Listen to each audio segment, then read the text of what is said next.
Hi, this is Lucinda's instructional video on knitting backwards.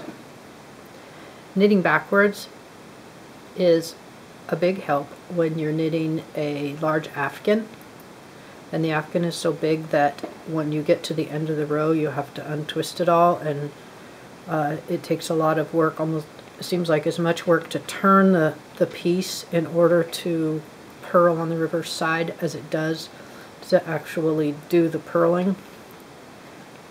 And knitting backwards is useful in those cases because you don't have to turn your work. You can just keep the work laid on your lap and work backwards and forwards.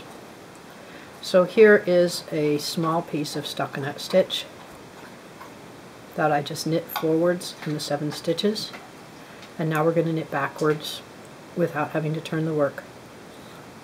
Knitting backwards is basically knitting through the back loop with the left needle.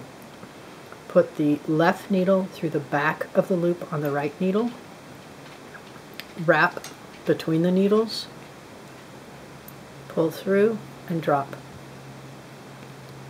Left needle through the back of the loop on the right needle, wrap, pull through and drop.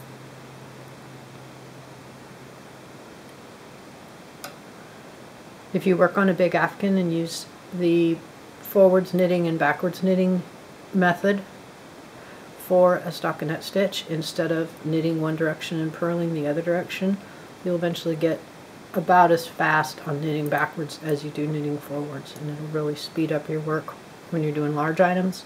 It also speeds up your work when you're doing really little items like straps in a stockinette stitch that are only about 3 or 4 stitches long, where it's as much of a hassle and takes as long to turn your work and reset as it does to do the knitting cross in the first place. And you can do little straps really quick if you knit backwards instead of turning the work.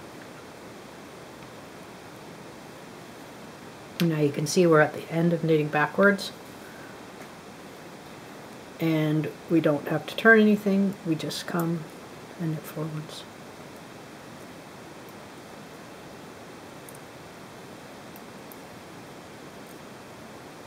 We'll do one more row of knitting backwards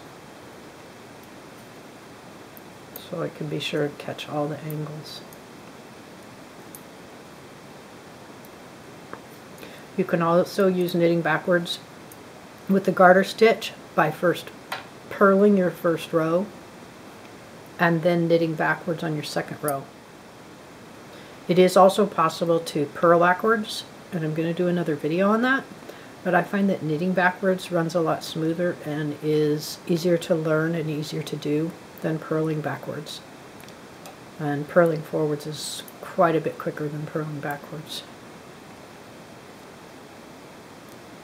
Knitting backwards is also helpful if you're running short rows, like you're shaping a curve, because you don't have to turn your work for those few stitches that you need to knit in the reverse direction.